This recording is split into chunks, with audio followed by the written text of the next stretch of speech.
of Isiolo girls, and on behalf of these wonderful girls, it is an honor to stand before you. Before I start, with all due respect, I'd like the school captain, Aisha Abdikadir, to stand and wave to the crowd and thank her for giving me this opportunity to represent the school on her behalf. Aisha Abdikadir. Your Excellency, the Deputy President, our school is a beacon of hope, a place where dreams are nurtured and futures shaped. We strive for excellence in education and believe in transformative power of knowledge. By commitment to our studies, remaining competitive among other schools, also we are one of the best disciplined schools in the country. However, Your Excellency, like many educational institutions, we face challenges that hinder our ability to be in the best learning environment. Therefore, Your Excellency, on behalf of these hardworking students, I humbly request for your attention and support addressing some of our challenges. In the area of ICT, we will request for more computers, laptops, and Wi-Fi connectivity within the school. A multi-purpose school hall or auditorium for holding debates, school functions, and meetings. Your Excellency, we have only one school bus and we would like to request for a new school bus for attending school competition and school trips. Thank you, Your Excellency. God bless you. God bless Isiolo girls.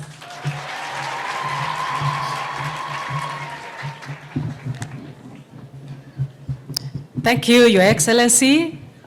That is one of your students in Isiolo Girls. Your Excellency, we feel greatly favored to receive and welcome you to Isiolo Girls. Your Excellency, sir, we are currently running 3 streams since the year 2020 with a fluctuating enrollment of 415 girls this year from 450 girls in 2023. Out of this enrollment, around 90% are learners from the arid counties of the Upper Eastern and Northern regions. The Northern region being an ASAL region, sir, the payment of school fees is below average. Your Excellency, in 2012, the school was elevated to national status. It is since then the only girls' national school in Isiolo County.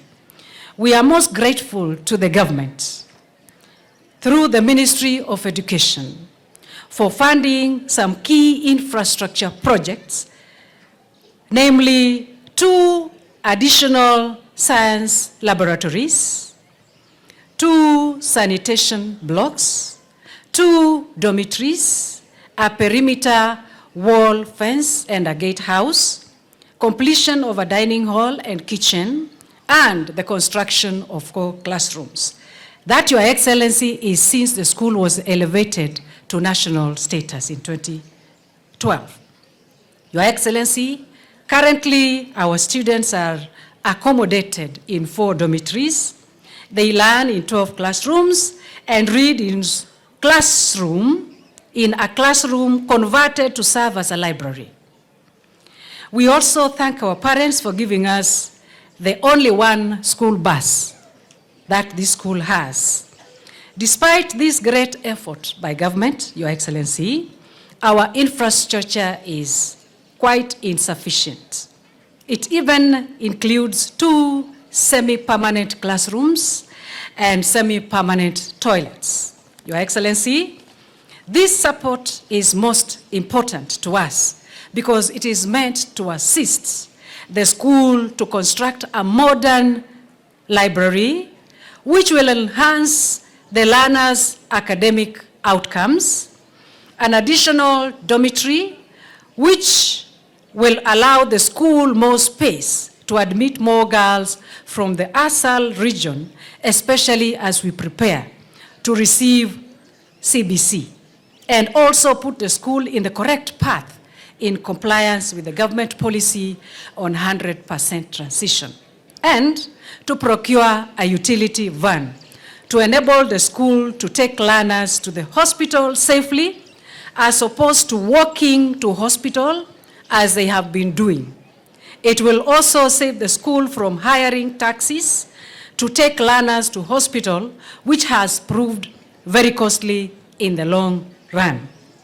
Your Excellency, put together, it is envisioned that these 3 facilities are going to improve the standing of this school in upgrading towards a better national school standard.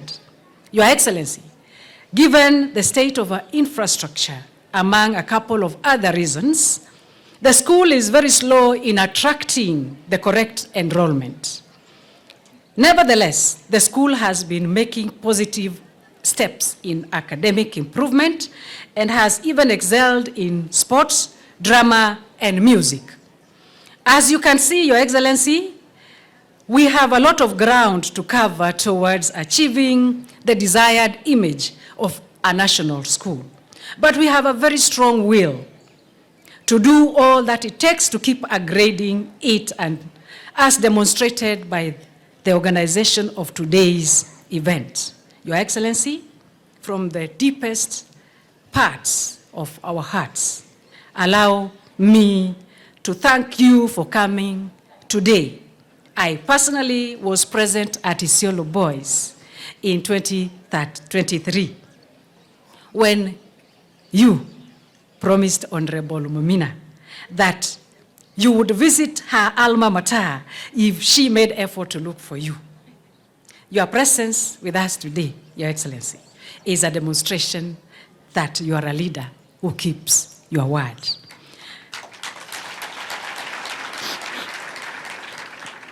The last time this school tasted a state presence was almost 2 decades ago, and we do not take this visit for granted. Thank you, Your Excellency. Karibu tena, Isiolo Girls. Karibu tena, IGID. Thank you, Your Excellency. I know it was your role to invite the BOM chair, but I'll take it up for you. Let me take this opportunity, Your Excellency, to now invite the BOM chairman, Mr. Halake Tadicha, to give his remarks. Let's appreciate him as he makes his way.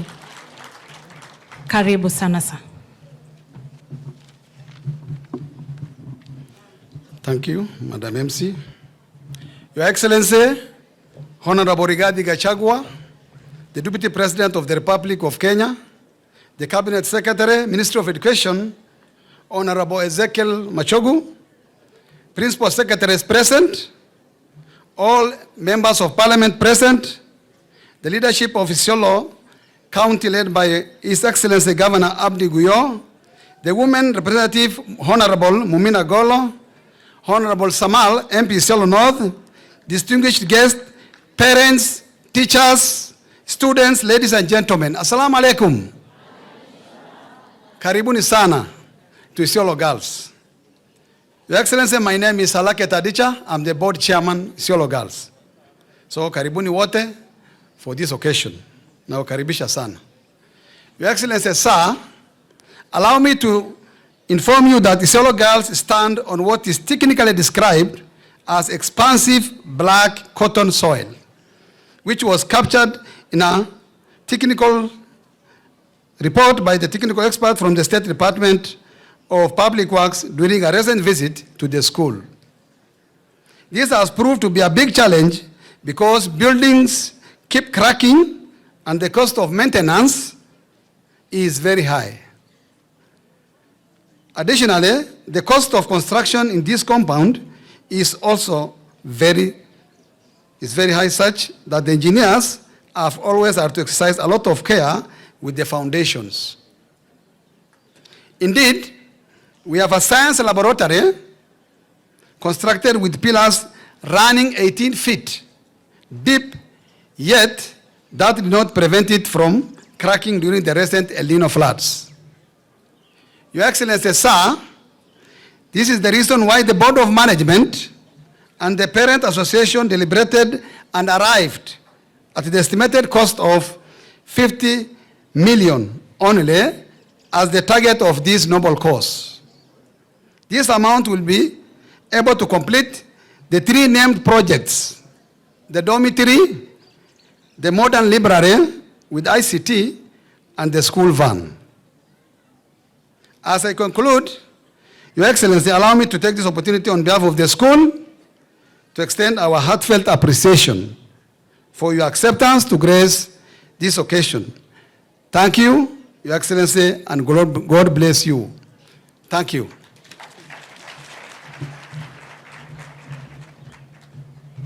Riggy Gachagua, aka Riggy G, ukitaka kujua zaidi, the truthful man. Wapi nduru ya Deputy President? We also have our CS, Ezekiel Machogu. We do have our own sons who are PSS in this government, PS Liban. Our other son, PS Kelo.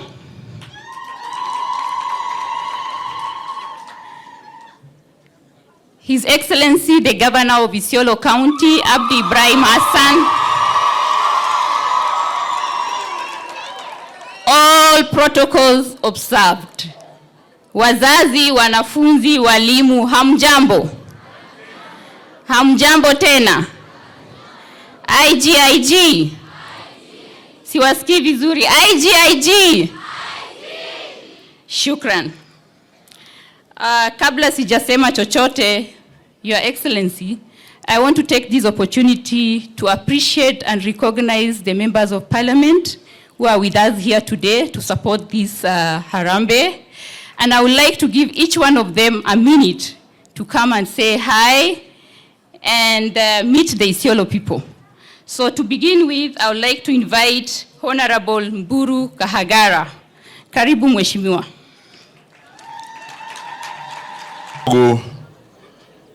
PSS President, the Governor, my colleague members of Parliament, na watu wa Isiolo, hamjambo?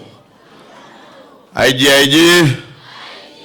Wengine munisalimia namna hiyo. Asalamu alaikum. Bwana Yesu asifiwe. Asante. Kama mlivyosikia, ni Mburu Kahangara, mbunge kutoka Lari iko Kiambu County. Nashukuru kupata nafasi kufika hapa ili kuja kushikana pamoja na mwenzetu Mheshimiwa Bonaya kwa sababu ya kuleta support katika shule yenu, na hasa tunapoona kwamba tunakuja kusupport shule ya wasichana, na wasichana wetu nyakati mwingine unakuta kwamba wako na shida, wanakuwa pale nje. Kwa hivyo mimi nashukuru kuweza kupata nafasi hii. Na washukuru kwa kuchagua Mheshimiwa Mumina ambaye anawafikiria. Simpige makofi ya Mumina. Ambaye anafikiria mambo yenu, hata akiwa pale ana support serikali ndio aweze kuleta rasilimali kutoka kwa serikali kuja katika kaunti yenu. Nikimalizia niseme watu wa Isiolo, asanti kwa kuunga mkono serikali ya Kenya Kwanza. Kwa sababu mlipiga kura kwa President William Samoei Arap Ruto. Jipigieni makofi. Na mimi niwahakikishia kwamba rais ametueleza kwamba tulikuwa tumepiga hatua tukirudi nyuma, lakini sasa ameamua kwamba mwelekeo ambao ameshika wa taifa hili la Kenya ni kwamba sisi sote, makabila yote, Kenya ishikane pamoja tuweze kusonga mbele. Si namna hiyo? Kwa hivyo tuendelee kushikilia serikali na support itaendelea kuja hapa, mtapata maendeleo, mshikane na sehemu zingine za Kenya. Asante sana Mheshimiwa Bonaya, tuko pamoja kusupport shule yetu. Thank you. Asante sana Mheshimiwa. Sasa nakaribisha Mheshimiwa Kirwa. Mheshimiwa karibu.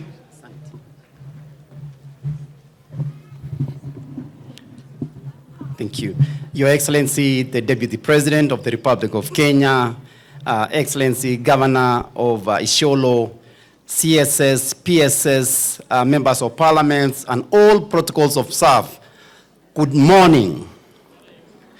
Nimefurahi leo kuja hapa kwa shule ya Isiolo Girls. Wanasema IG. Asante sana. Leo tumefurahi kabisa. Ni mara yangu ya kwanza kukuja Isiolo. Jina langu ni Abraham Kirwa, mheshimiwa wa Mosop, member of parliament, na leo kweli kabisa nimefurahi kwa sababu tumekuja kusimama na Isiolo kwa sababu walisimama na rais na serikali yetu, na tumefurahi kabisa kabisa. Na tunafurahi kuona wasichana ambao wanapenda masomo.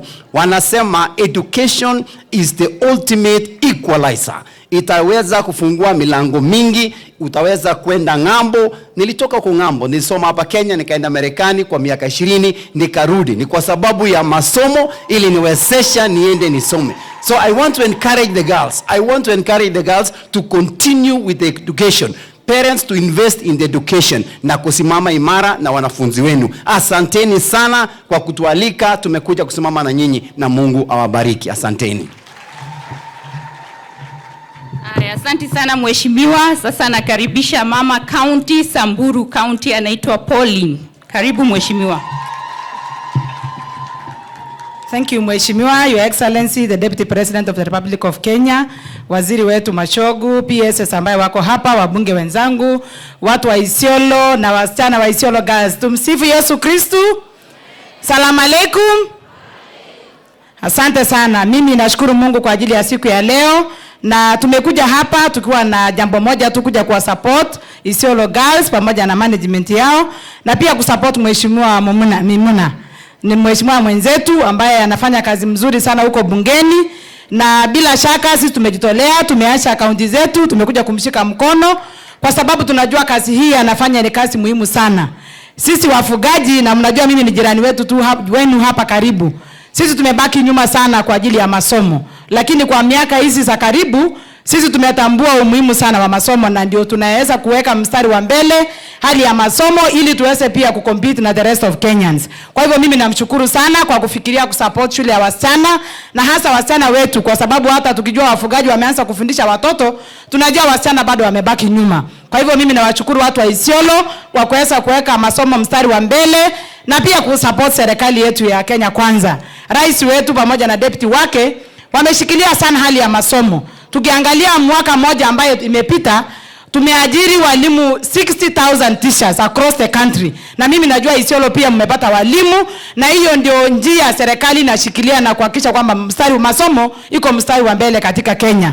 Pia hali ya health, tunajua tumesupport healthcare system, tunaendelea kubadilisha ile universal, kwenda kwa universal healthcare kwa ajili ya watu wote, ili wale watu wameajiriwa na wale hawajaajiriwa waweze kupata huduma ya afya wakati wanapohitaji. Hasa sisi wafugaji tunajua mara mingi tunapata shida za afya, na katika program mpya ambayo serikali wako nayo, mimi najua sisi wafugaji tutafaidika sana. Na hiyo ni kasi serikali yetu William Ruto pamoja na deputy wake wameweka maanani sana, na mimi najua tutafaidika sana. Na mambo mengine mengi, mambo ya ukulima, najua sehemu ya Isiolo mnalima, wengine ni wafugaji, na hata sisi wafugaji tulikuwa tunaomba rais wakati tunapanga fertilizer, pande ya wafugaji pia tuangalie ile kitu tunaweza compensate fertilizer, kwa sababu mara mingi hatulimi, lakini tunaweza pata compensation equal to the fertilizer ambayo tumepatia wafugaji wakulima wa Kenya. Tunajua wakulima wamepata faida kwa ajili ya subsidized fertilizer, na wameweza kupata mavuno mengi. Mimi huwa napita barabara ya Nyahururu nikienda nyumbani,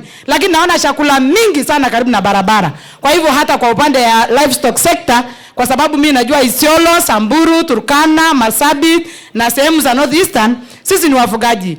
Shamba letu ni ng'ombe. Kwa hivyo tuangalie pia sana sana mambo ya livestock ili tuweze kufaidika kama Wakenya wengine.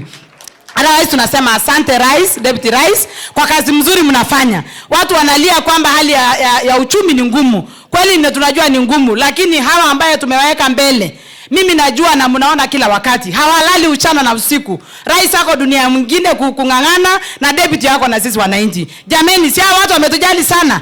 Mimi naomba watu wa Isiolo, watu wa Northeastern Kenya mzima, wafugaji wote tutembee na serikali. Mnaona huyu mwenzangu mheshimiwa, pengine hakuchaguliwa na Kenya Kwanza, lakini amejua kwamba akiingia pamoja na serikali ndio huduma inaweza kuteremka. Na mimi namshukuru sana, na tutamchikilia, tutafanya kazi pamoja. Asanteni watu wa Isiolo, na Mungu awabariki. Asanteni sana.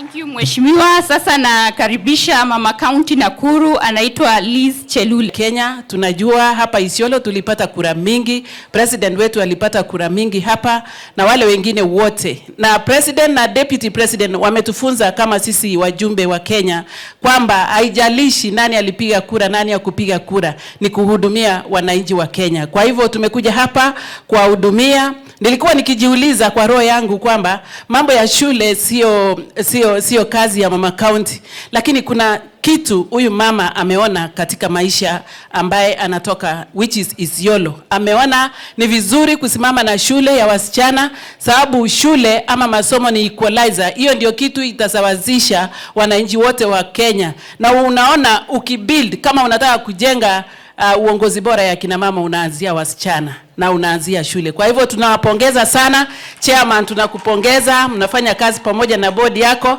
Sisi kama wananchi ya Kenya tunapenda amani na tunataka kukaa kwa amani. We need to be sober in our minds in leadership. We are behind our government, we are behind our president and the deputy president. And deputy president, Your Excellency, we really want to thank you as the leaders of this country. Ile kazi mnafanya, ile kazi mnatembea, ile mambo ujumbe ambaye mnapelekea wananchi pale nyumbani. Sisi tumefurahi sana. Nilisikia asubuhi ukituongelesha na ukasema Isiolo is a special county for you. Na wewe unajua ni kwa nini. Wananchi wa Isiolo, our deputy president ameongea mazuri sana. Kabla hatujaingia kwa ndege aliongea mazuri sana kwa uzu. And that is why alitumobilize jana na akasema twendeni tusalimie watu wa Isiolo, na ndio tumefika tujenge shule pamoja. Sina mengi, tunasimama nyuma ya serikali yetu. Mambo ya affordable house tunasimama na serikali. Mambo ya hospitali vile mambo ya cover ya hospitali vile imesemwa na mwenzangu kutoka Samburu tunasimama, sababu hiyo ndio itahudumia kila mmoja. Otherwise tunawapenda sana na tutarudi tena.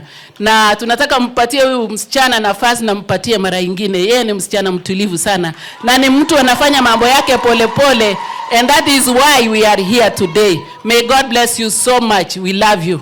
Thank you. Thank you so much Mheshimiwa. Sasa ni wakati wa kukaribisha dadangu, rafiki yangu, jirani wetu wa hapa Laikipia, Mama County, Laikipia County, anaitwa Jane Kagiri. Wapi nduru yake?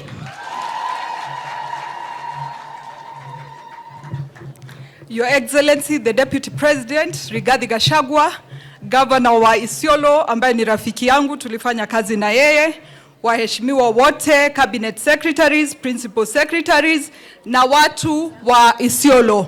Bultinaga. Ama nimekosea? Nimekaribia? Sema Bultinaga. Bultinaga. Sasa nimekaribia kidogo. Watu wa Ejogo wako huku? Watu wa Eserian, Mugeni, Moriega, IGIG. Si sasa kila mtu amewakilishwa, ni nani nimeacha? Assalamu alaikum.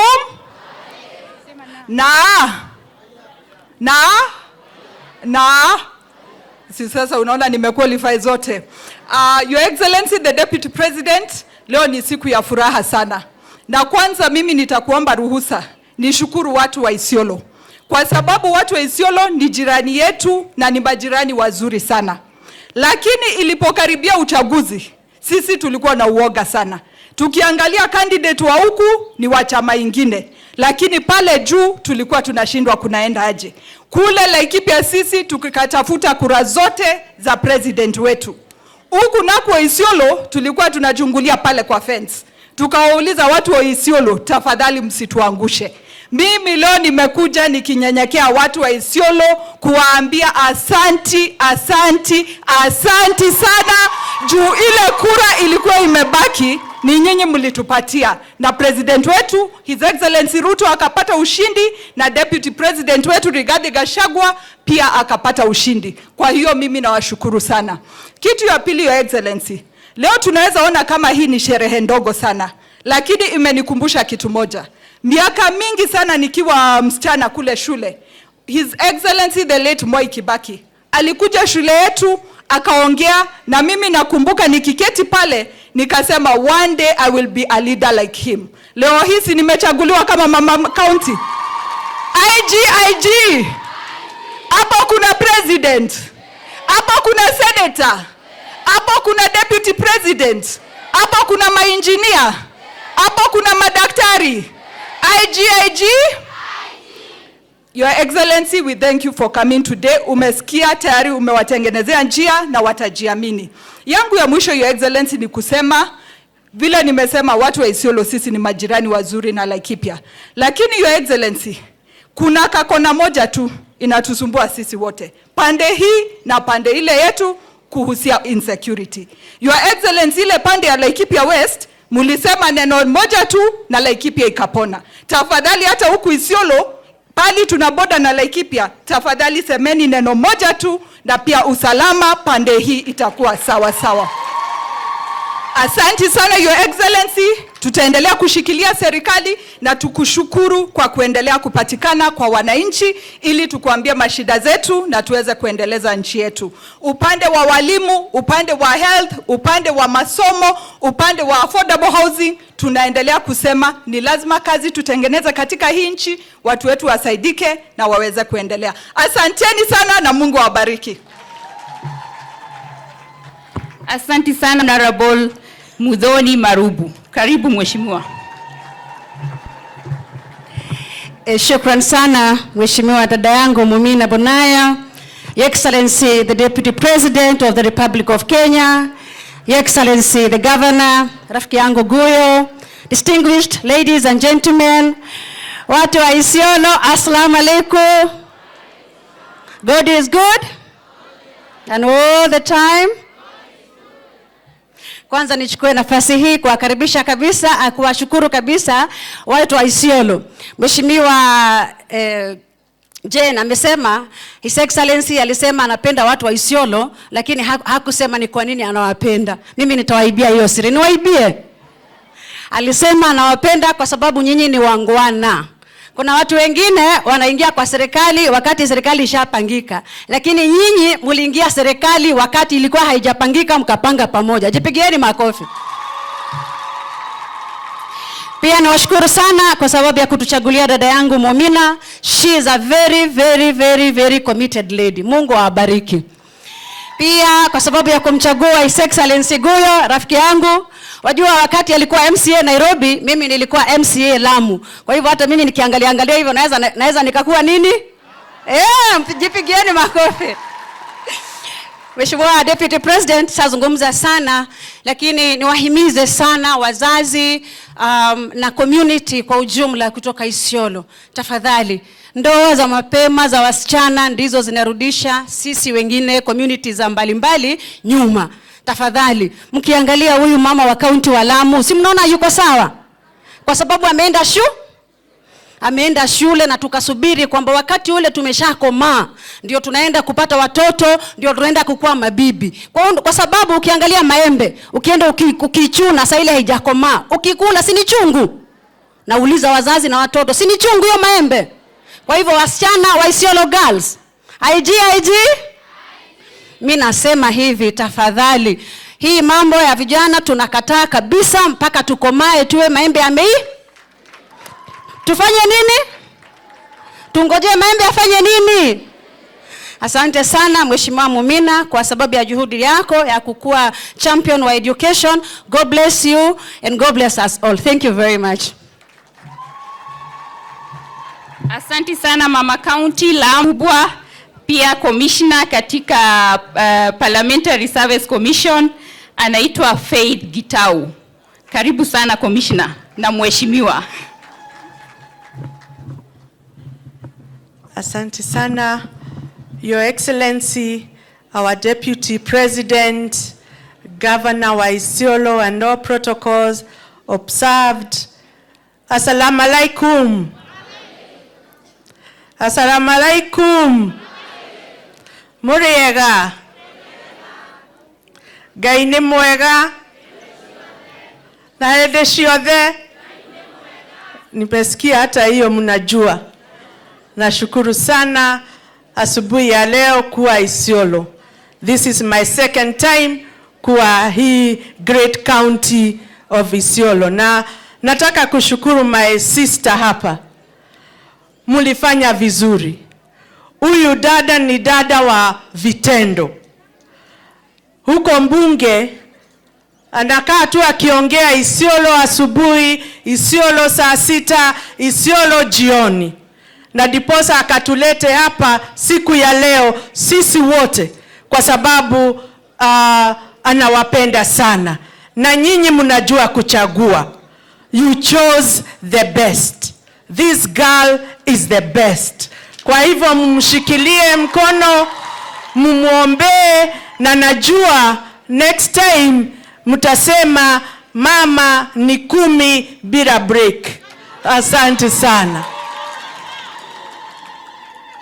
Pia nawashukuru sana watu wa Isiolo.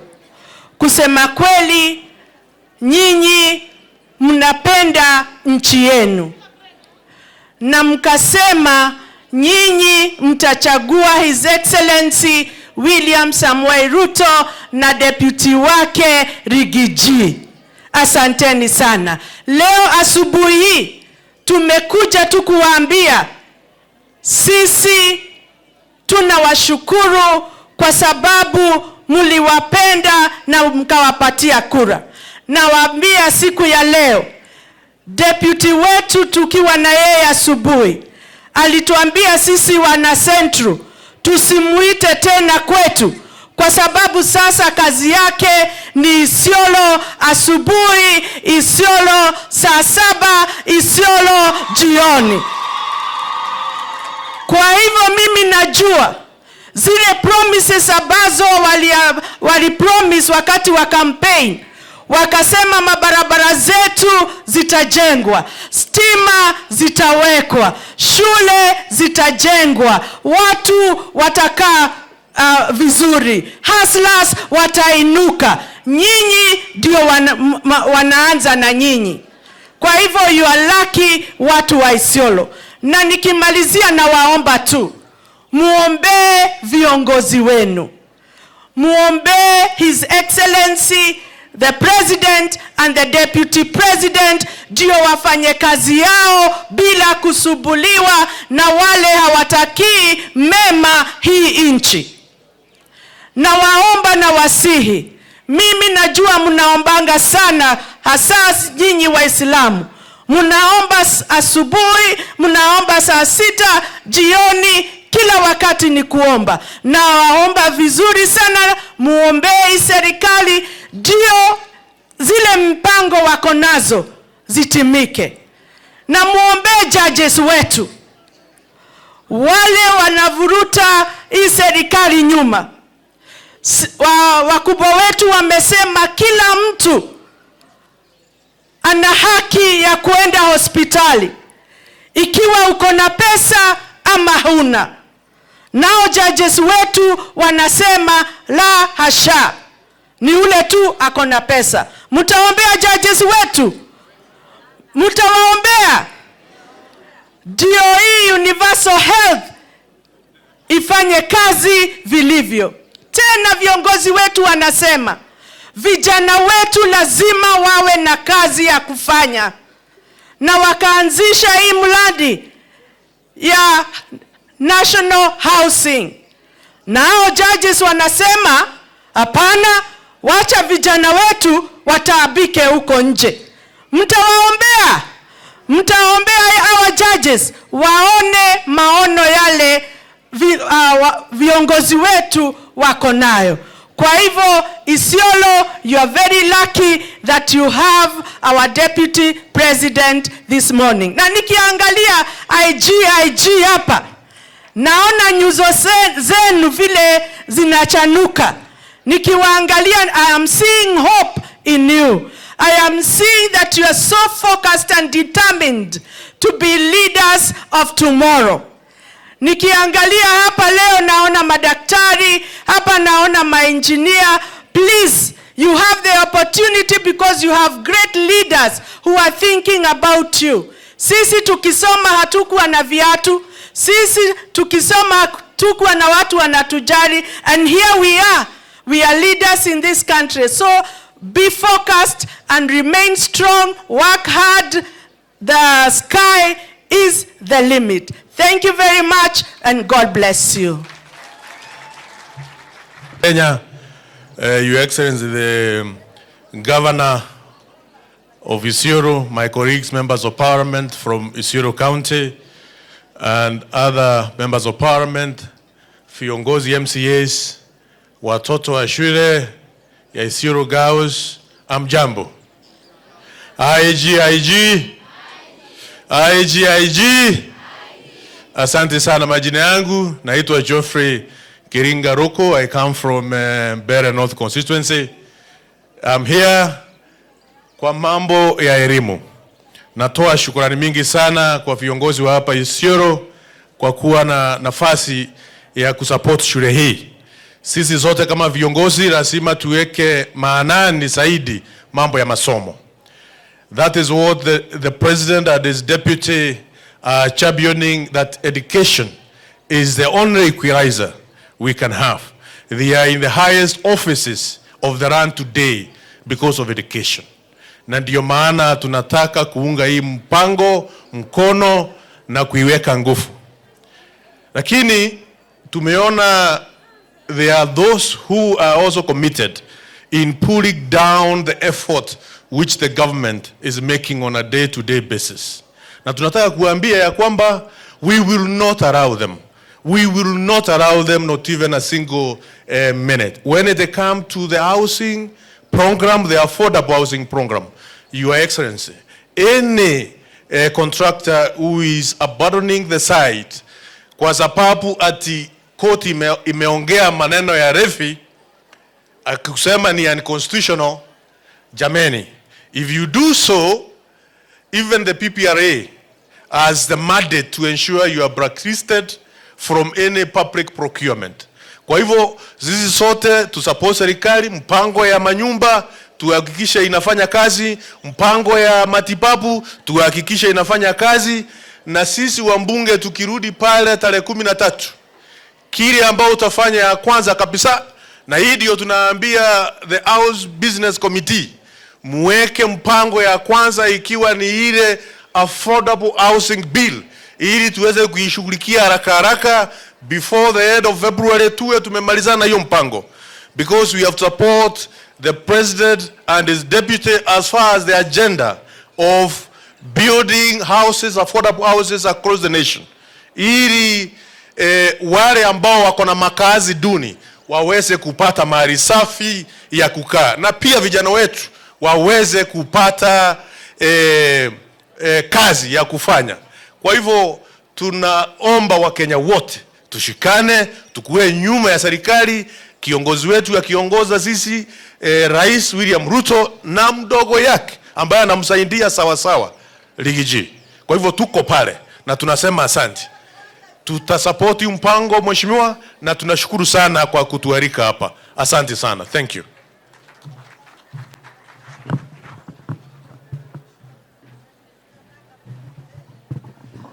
Haya. IGIG. Your Excellency, I now want to bring this conversation home to the region and to Isiolo County.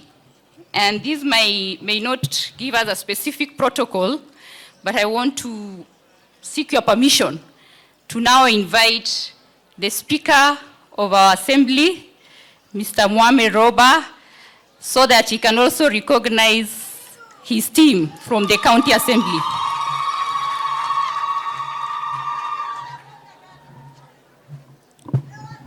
Thank you, our very able women rep. Your Excellency, the Deputy President of the Republic of Kenya, Riggy G, CS and PSS present, Your Excellency, our Governor, Kayombo Tole, MPs present, good morning. IGIG, Your Excellency, allow me to first introduce my MCS who are here. They can wave to the crowd because of the time constraint. We have my deputy here, Honorable Osu, Majority Leader You can stand up. I cannot see you from wherever you are, please. Just wave to the crowd. Thank you so much. That is the area MP. That is the area MCA. Thank you. Thank you. Your Excellency, the Deputy President, I would like to take this opportunity to sincerely thank you for coming to Isiolo for the 5th time, specifically to bring development to this region. Kwetu hiyo iko na uzito kubwa sana na tunashukuru. Your Excellency, hapa Isiolo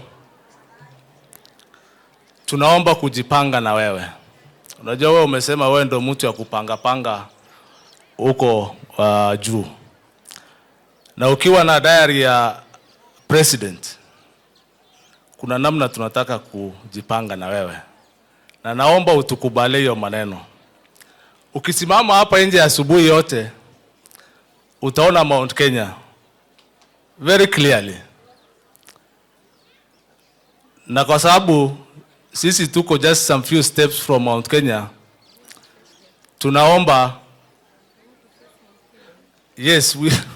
tunaomba tujipange na wewe hapo upande ya Mount Kenya. Tunajua Mount Kenya iko Mount Kenya East. Na iko ile Mount Kenya inajulikana sana, ile ya Nyeri, Kiambu huko. Nilikuwa nashangaa wakati MP ya Lari alikuwa anasimama hapa. Kama Lari inakuwa classified kama Mount Kenya, kwa nini Isiolo tusiite Mount Kenya North? Kwa hivyo Your Excellency, kama kwa hiyo diary yako umewekea 5 pages Mount Kenya, ongeza constituency yako ya 6 hapa, page yako ya 6, uongeze Isiolo kama Mount Kenya. Na tunasema namna hiyo kwa sababu umetuonyesha kuwa wewe ni leader reliable hapa Isiolo. Tukiwa hapa Isiolo Boys, ulituambia utakuja hapa Isiolo Girls, na kwa ukweli umekuja. Na kwa sababu hiyo sisi tumesema tujipange na wewe, na si kujipanga ile ya wazimu. Tunajua kuna watu wanaanza kujipanga kwa vitu ile iko 9 years ago. Watu wanaongea maneno ya succession huko Mount Kenya saa hizi. Sisi hapana, nataka hiyo. Hiyo ni ya wazimu. Sisi tunataka kujipanga ile itakusaidia wewe pia na itusaidie tuendelee mbele, tupate development na tuendelee kwa ile mambo wewe na president mnapanga. Kwa hayo machache, karibu Isiolo tena, na ukirudi salimia president, mwambie wananchi wa Isiolo wamefurahi na wamesema muendelee. Mumefurahi? Kwa nini sisikii sauti mzuri? Ama mtaki president alete development tena? Kwa hayo machache, asanteni sana. Asante sana Speaker. Your Excellency, this school has a history. And it will be so unfair if we don't recognize the history that this school has when we have the oldest principal of this school, who was also my principal when I was a student, around.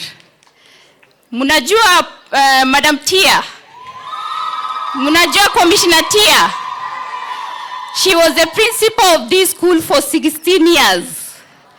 Mimi yeye ndo alinifunza, yeye ndo alinimenta, yeye ndo ameniweka kwa siasa, na kwa hivyo itakuwa vyema tukimuita hapa akuje aseme salamu, si ndio? IG. Aya, karibu Mheshimiwa Tia.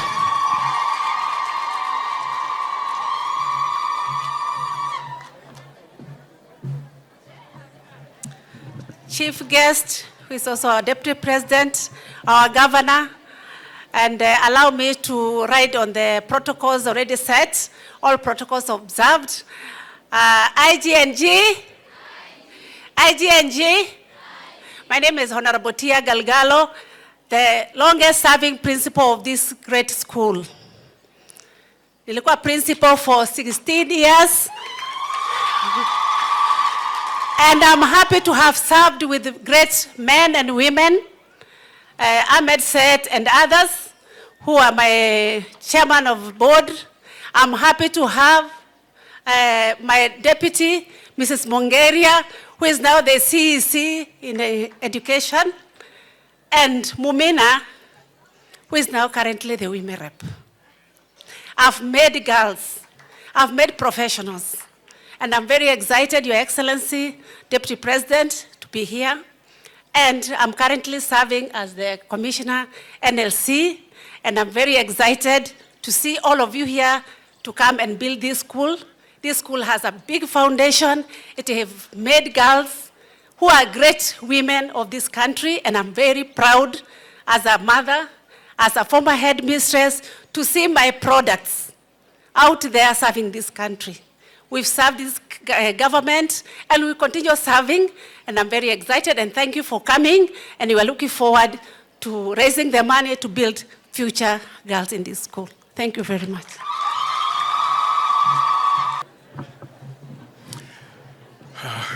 Assalamu alaikum. Bultini sanaga, nagaini barada. Fafaya, Your Excellency, the Deputy President of the Republic of Kenya, the Cabinet Secretary, Ministry of Education, the Governor Isiolo, and all colleagues and all protocols observed. Mine, I want to talk a bit slightly different from what the others have been talking about.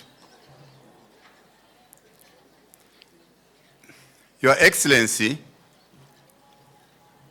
I'm not a visitor in Isiolo. 46 years ago, to be very specific, 46 years and 1 week, we came from aboard a bus from Moyale, alighted in Isiolo town at night, waiting to go to a school called Garbatula High School. That was 1978. That was where I spent my next 6 years. And in those 6 years, Your Excellency, at least 3 of us went to study medicine from Garbatula. Others joined different professional courses, and since then, Garbatula was the household name in the country. Unfortunately today, Garbatula is no longer a school worth to be talked about. Bwana Cabinet Secretary, please give affirmative action to make sure Garbatula, that was a mixed school, boys and girls, and it has produced the principal who was here talking, the 16-year principal here, though she was my junior, it produced her and many others. We are not producing these people anymore, and I know with the Deputy President and the Cabinet Secretary together, you will make that school be what it was and what it's supposed to be. Your Excellency, that school was built on charity to rehabilitate the children of the North, whose parents were affected by the Shifter War of 1960s. And it was made a national school, and it was admitting students from all over the country to kind of bring those people in, the people from the North who have been suffering banditry with the rest of the Kenyans to kind of rehabilitate them. Please take note of Garbatula. And for the girls, when I was in Garbatula, this IG did not exist. It's a fairly new school. But I want to tell the girls this. This is a national school, like Garbatula used to be. And being a national school, I know there are students from Moyale who are here. We can only send our children to Isiolo girls if they can prove that they can actually produce national school material. Do not let us down. For the girls, mliambia mimi ni gynecologist, mliambia ni professor wa hiyo gynecology. The difference between men and women is only one. Mwali ya kukojoa.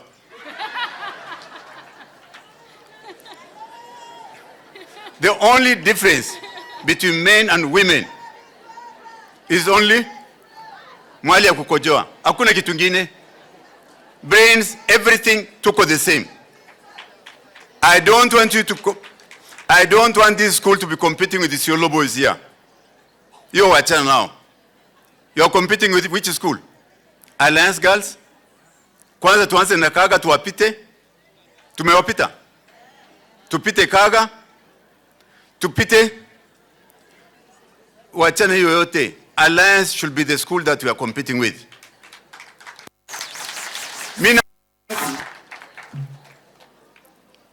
What's the difference between our girls and the girls who are studying in Alliance? Iko? Hakuna. This one should be made the alliance of this region. Alliance was walifanyiwa na wakoloni.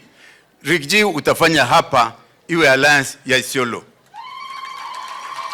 And I know once you have made that commitment, Your Excellency the Deputy President, ukisema utafanya, utaifanya.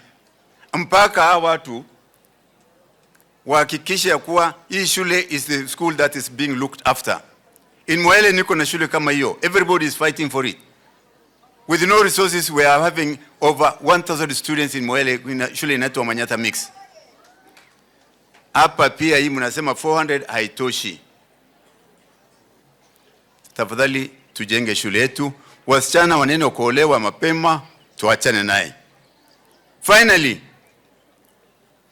kuna kitu utamaduni watu walikuwa wanafanya zamani. Ukeketaji wa wasichana. The girls, we call them female genital mutilation. I'm mentioning this because next week, on 6th of February, is an International Zero Tolerance Day against FGM. And the FGM is one of the things that causes girls to drop out of school. Tuachane na hiyo mila kiasi. Tuachane na hiyo mila. Si tulikuwa na women of change here? What do they want to change? Wanataka change nini? Ndoa ya mapema. Na ndoa ya mapema is closely related to girl circumcision. Tuachane hiyo tabia. I think, Your Excellency, this is your day, I don't want to talk.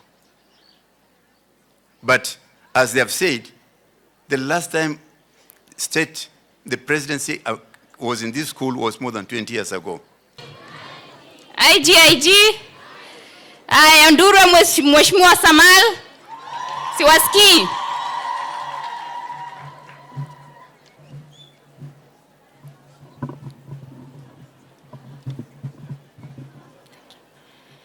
Your Excellency, the Deputy President of Kenya, Your Excellency, the Governor of Isiolo County, and the best governor, and the CS for Education, all the PSS, the MPs, the Deputy Governor, and all protocols observed. Amjambo.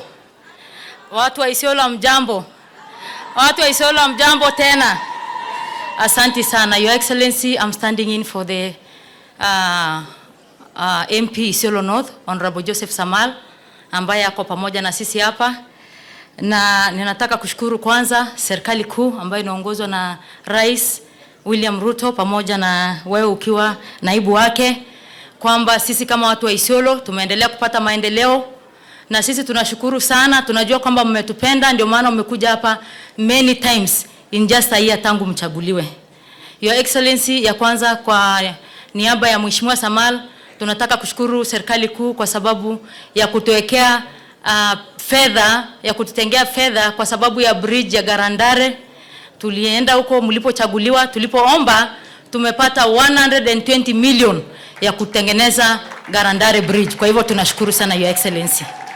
Your Excellency, ya pili tunaweza kushukuru pia kwa sababu pia wakati tulichaguliwa tulienda kwa sababu tunataka kuunganisha South na North, na tulikuja tukiomba bridge ya Kubikalo.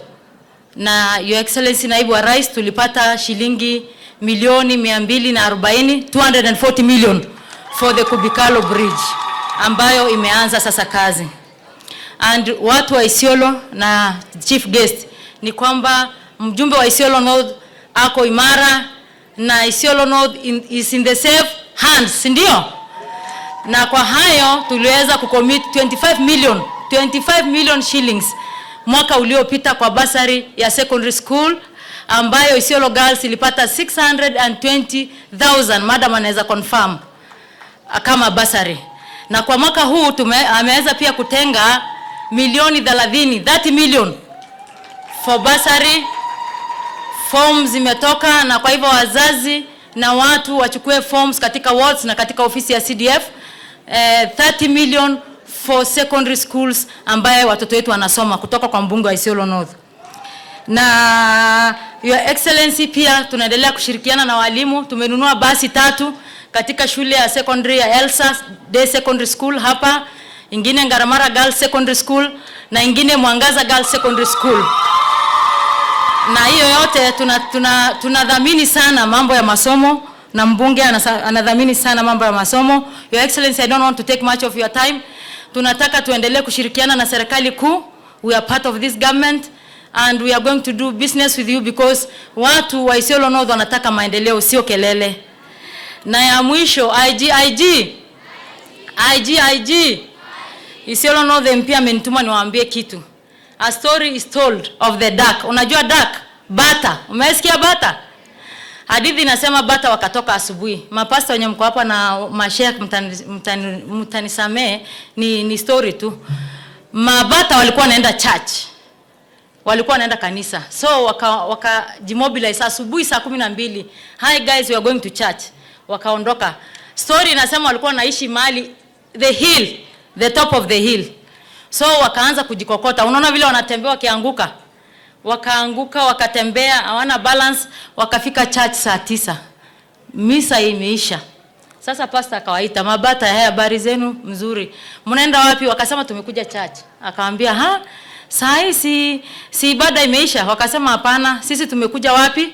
Tumekuja kanisa. Pastor akawaombea. Akawauliza one challenge, bata, what do you have? Hebu angalieni nje, mkatazame. Wakaangalia. Mnaona nini? Ndege wanafanya nini? Wanaruka. Akawauliza, si mko na mabawa kama hao ndege wanaoruka juu angani? Wakasema lakini sisi tuliumbwa tutembee. Wakaambua, the reason why you are struggling to walk, kutembea hivi, ni kwa sababu you have wings and you are meant to fly. Si ndio? IG, you have wings and you can fly. If Alliance girls can fly, if Mangu girls can fly, if these other schools in Meru County, Kahaga girls can fly, si hata nyinyi mko na wings? And yes, you can fly. Kwa hivyo you are meant to fly, sio kutembea kama bata. Sawa sawa? Thank you so much. Mungu abariki, tuko pamoja. Haya, tukienda kumalizia, kabla sijaita senior wetu hapa, Honorable Raso, ningependa kusema moja. Your Excellency, kwanza kabisa nataka kukushukuru. Kwa sababu wakati tulikuwa Isiolo Boys homecoming ya PS wetu Liban, uliweka ahadi. Na hiyo ahadi leo umetimiza kwa kufika hapa. Wapi shukrani ya Deputy President wetu IG? Kwa hiyo Deputy, mimi nakushukuru sana. Ulitupatia tarehe na umefika. Na leo tuko hapa kuchangia hii shule. Your Excellency, this school is work in progress. This is a school that is the only national school we have in this county. The only national school. And by God's grace, ikakuwa ya wasichana. Unajua ukipewa national school ya wasichana, you have every reason to smile. Because we know the risks that our girls encounter every day in this county. Especially because of our way of life. This school is not just a learning set up for our girls when it comes to education. It is also a safe space where they take refuge from risks like FGM and early marriage.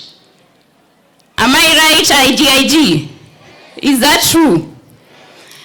Your Excellency, mimi nikikumbuka wakati nilikuwa nasoma hapa, huyu Madam Principal, what she used to do, she was a magical lady. Wakati tunakosa fees, kuna ile chakula ya relief serikali ilikuwa inapatiana.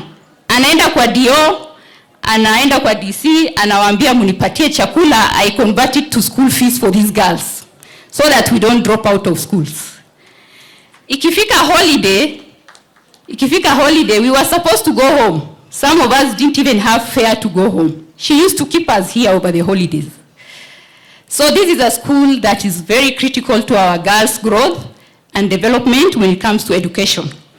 And that is the reason why, with the status of national school, we felt that it is important we improve its infrastructure so that it can match that level. And we thank you because as a friend, as our deputy president, as our committed leader, you are seated here today patiently waiting to fundraise for this great school. Na tunasema asanti sana, na pia tunashukuru hii serikali yetu. Tunaita serikali yetu kwa sababu hata kama hatukuchaguliwa na chama ya UDA, raia wa hii county waliamua serikali yetu itakuwa Kenya Kwanza kwa kupitia kura. Nakumbuka tukitembea kutafuta kura tukiwa tunaongozwa na gavana wetu, walikuwa wanatuita kando wanatuambia mnataka kufaulu wachaneni na kura ya huko juu, ombeni yenu mkaende. And we used to stick to that advice. Na sasa tumeona ile hekima walikuwa nayo wakati walikuwa wanatuambia hivyo. Hii serikali imezidi kuleta maendeleo hii county. Jameni, hii ni mara ya 5. A deputy president of Republic of Kenya is coming back to a county, Isiolo County, mara ya 5. Sio ni mambo ya ajabu. Mbeleni hatukuwa tunaona mambo kama hayo. Kwa hivyo sisi tumeamua kwa kauli moja kama viongozi na kama watu wa Isiolo, barabara ile tutatembea ni ya Kenya Kwanza. Hatuendi kwingine tena. Kwa hivyo Deputy President, be assured we are with you 100%. Kwa hivyo kwa mambo ya maendeleo, endelea kutuweka kwa mpango yako kila siku. Na najua kuna mengine mengi nakuja. Saa hii tunajua barabara yetu ya kuelekea Merti itaanza kujengwa very soon. Sio ni mambo ya ajabu. Si mnajua barabara vile inakaa? Hii serikali imeamua hiyo barabara itajengwa. Saa hii ukiangalia kona yote ya hii county, stima inakonektiwa. Tunaanza kutoka kwa giza. Sio ni mambo mazuri sana? Umesikia hapa dada yetu Josephine akisema bridge ya Garandare inajengwa, bridge ya Kubikalo inajengwa. Yani hii county itakuwa connected na itakuwa light up na masomo itaenda kuwa juu kwa sababu tuko na shule kama hii leo tumefika kuchangia. Kwa hivyo kwa hayo mengi na machache tunasema deputy wetu, sisi tunakupenda sana, zidi kututembelea leo, kesho na kesho kutwa, na wakati ukiwadia sisi tutakuwa na nyinyi kwa hiyo safari nyingine ya kutengeneza serikali mara ya pili. Kwa hayo machache sasa nachukua fursa hii kukaribisha ndugu yetu mkubwa ambaye pia ni chairman ya region yetu ya Tana River, Isiolo na Marsabit, Honorable Raso aka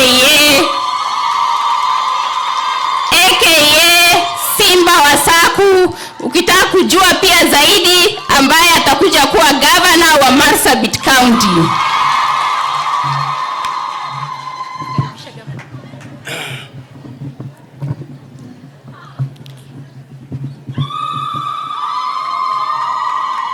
Your Excellency, the Deputy President, our Governor, our brother, Abdi Guyo, our CS, Honorable Machogu, PSs, my honorable colleagues, distinguished guests, parents, teachers, Board of Management, students, good afternoon. Good afternoon. IG. Your Excellency, I think because of time and also this function is about raising funds, I'll be very brief. But by being brief, I want to say as follows. Isiolo Girls is not just a girls' school.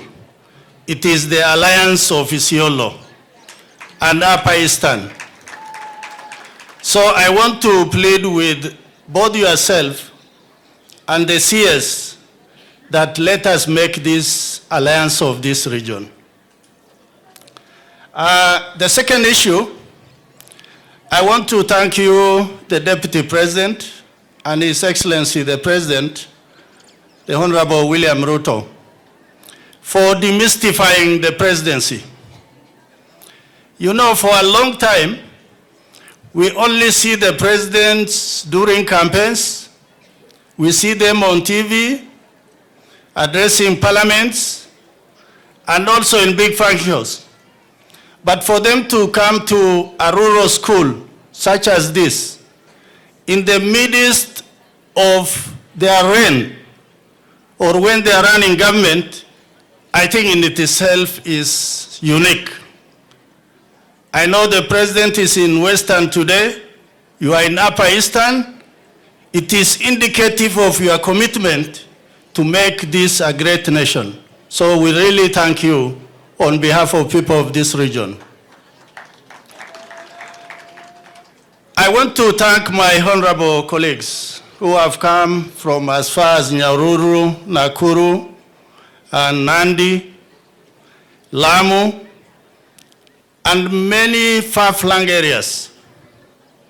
There was one time, and that was no long ago in 2022, a young legislator stood up in Kiambu and he said, this alliance should just be for Kiambu. And there was a serious uproar among us, especially the pastoralists. And I asked myself, what is the uproar about? Can't we make alliance wherever we are? And I think we can. And that is why we are here. So we really thank you for not going to your constituencies and counties, but being with us today to raise funds for such an important occasion. There are issues of concern today. It is about housing, it is about healthcare, and many others. For those of us who have been in parliament long enough, we know what is good for this country. If the president and the deputy president take up a position that is good for the future and the strategic direction of this country to make Kenya a better place, I think we are going to support it as Kenyans. We know there are issues in court, but what we want to plead with the courts is just one. Please be Kenyans and be patriotic. That is all we want to ask of you. Finally, Your Excellency, you have come to Isiolo 5 times. Now there is a county in the north that borders Sudan on one side, it borders Ethiopia. It is the farthest county to the north. It is much bigger than Isiolo, although we speak one language and we are one people. So for that reason, I beg of you that going forward, just mark in your diary that the next destination is Marsabit. Whether it is supporting women group or education or any project of your choice, we also welcome you to that region. Finally, I want to thank the governor of Isiolo. I think he has shown unique leadership. Many were saying at the beginning that yeye ni MCA, but I think is better than those governors, even those ones who are holding doctorate or PhDs in terms of delivering services to the people of Isiolo.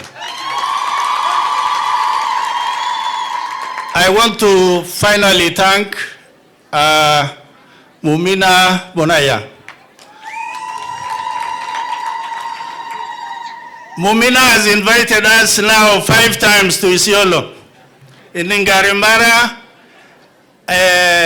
in Burat, I think in many other functions, and I think she has raised a lot of money from us. So for that reason, the people of Isiolo should be proud of your women representatives. I think she has done a commendable job. IG. Sauti yenu iko chini na tunaenda kuchanga pesa. Hebu tusalimiane kwa mkono. Let me now invite the Governor of Isiolo County, the Honorable Abdi Guyo. Amjamboni wananchi watukufu wa Isiolo. Your Excellency, the Deputy President of the Republic of Kenya, the Cabinet Secretary for Education, Honorable Ezekiel Mochogu, Honorable Member who are present here, my Deputy Governor, my MCS, wananchi watukufu, assalamu alaikum tena. Your Excellency, I want to take this opportunity to welcome you again in Isiolo County. In fact, Isiolo County is your second home away from Madeira. Ama mnasema vipi? Tukaribishe Riggy G hapa. Tupatie boma hapa. Mko tayari? Nani anajitolea? Asanteni sana. Your Excellency, as you have heard what the other honorable members have said about IG, IG is indeed beacon of hope, not only for Isiolo girls, but for the whole northern region, Your Excellency. Your Excellency, this school has produced many great leaders. In fact, we have Iron Lady who was principal for this school for 16 years. She became also the first woman representative of Isiolo County from 2013 to 2017. She mentored many girls, and one of them now is our current women representative of Isiolo County, Mheshimiwa Mumina. We thank her, and I want to tell the IG, I know we are going to produce many great leaders amongst yourself. We will have engineers there, gynecologists like Professor Guyo here, my good friends. So you keep the hope, work hard, and make sure that you have flown the flag of IG higher than Alliance Girls High School. Your Excellency, we are pleading with you to make sure that Isiolo girls become Alliance of Northern Kenya. And I know how I know you, Mr. Riggy G. That one is possible, and we are pleading you to make that one to be possible. Mimi najua kwa hayo utahakikisha Isiolo girls imekuwa Alliance Girls ya Northern Kenya. Mko tayari wasichana? Mutainua flag hapa? I want also to take this opportunity to thank the principal, Madam Chacha, BOM, led by my brother Halake Tadisha. We are coming from the same rural area, Bulesa. He mentored me, Your Excellency. That's the reason unaona nimetoka Kanairo, sasa niko wapi? Nyumbani. Your Excellency, because of time, and today is Friday, na unajua sisi Waislamu hatutaki kumiss Salah ya Friday, I'll be very brief. But before I make my remarks, I want to ask my good deputy to come and have very brief remarks, alafu ndio niweze kusema yangu. Karibu sana Bwana DG.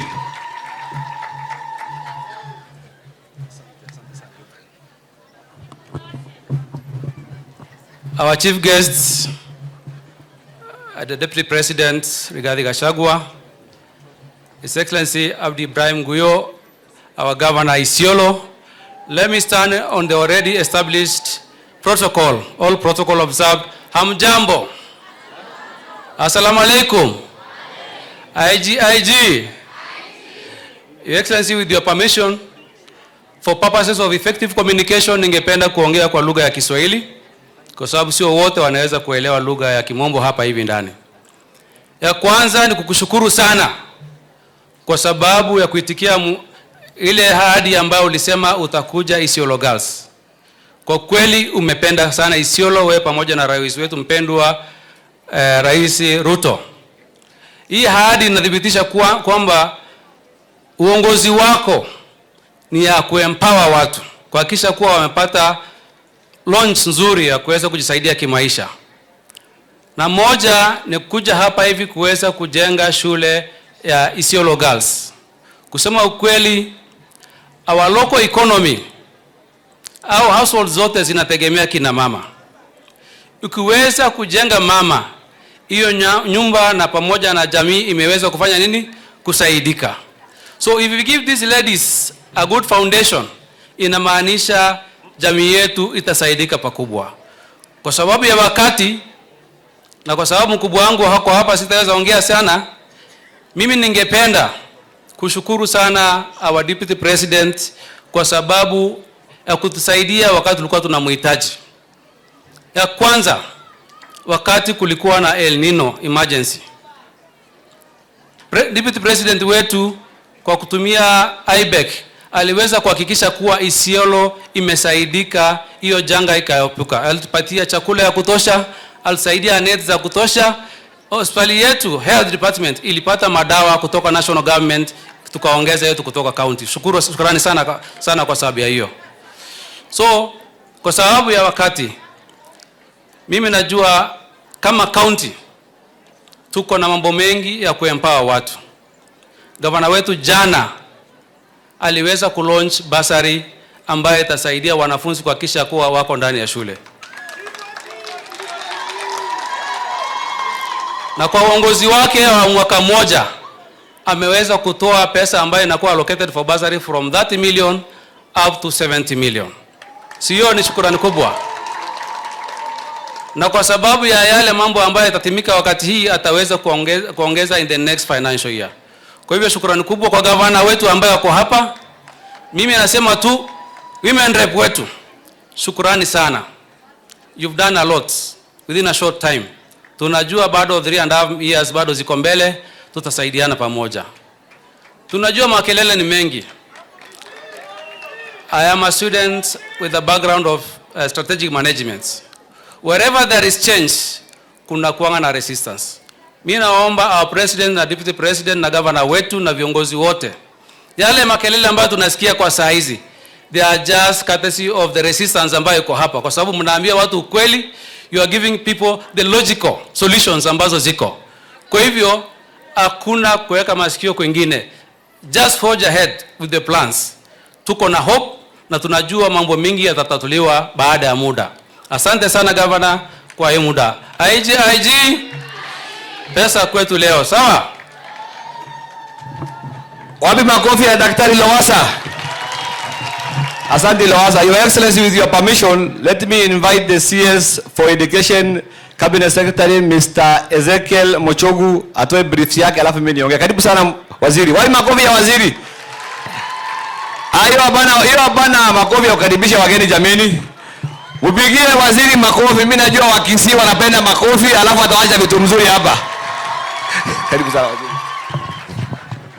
Yeah, thank you, Your Excellency, the Deputy President of the Republic of Kenya, Your Excellency, the Governor of Isiolo County, the members of Parliament present here, IG.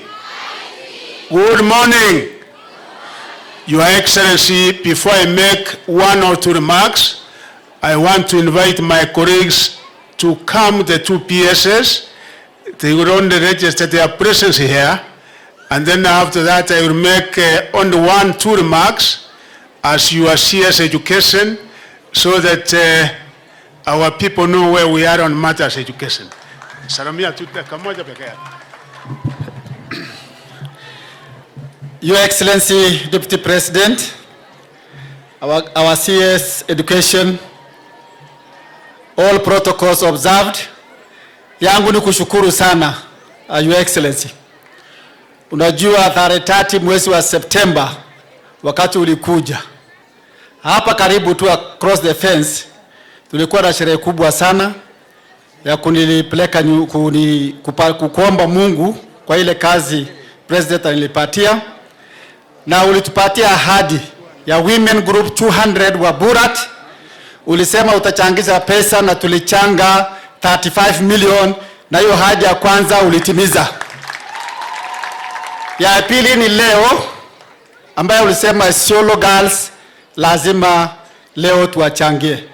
Wewe umekuwa mzee wetu na sikio mimi nilikupatia jina ya Buru ambaye wewe ni elder wetu hapa Isiolo, na tunashukuru kwa kukuja na watu wa Isiolo na wale wengine wote na governor kwa kushikana kwa ajili ya unity. Mahali iko unity kuna maendeleo, mahali hakuna unity kuna itilafu. Na tumeanza kuona matokeo ama matunda ya unity governor na timu yake. Mimi nikukaribisha, asante sana, tuko pamoja. Na ulisema anytime ukiitwa na watu wa Isiolo, na sisi pia tuko karibu na wewe na tutahakikisha tutapeleka Isiolo mbele. Shukrani. Tulikuwa na mganyiko kidogo, watu wengine wamekimbia hivi, wengine wamekimbia hivi. Sasa ile inakuja tuko 100 and zaidi %, na sisi tuko tayari kufaidika na matunda ya serikali. Na mimi nataka kuhakikishia wewe ya kwamba serikali yetu imeanza kuinvest maendeleo katika hizi kaunti zote ambaye inataka kufanya kazi na serikali. Tumeinvest zaidi huko Marsabit, tumeinvest Isiolo. Na hivi karibuni, Your Excellency, utakuja sasa kufungua maprojects za maji, utakuja kufungua barabara pamoja na His Excellency the President. Sasa kazi yenu ni kutembea kuvunia wananchi. Tuko tayari kuvuna pamoja na serikali wananchi. Waligale serikali walenjiri mo walenjiri 100% mo 100 ni. Asante sana. Your Excellency, only 2 remarks. One is to thank you for being here.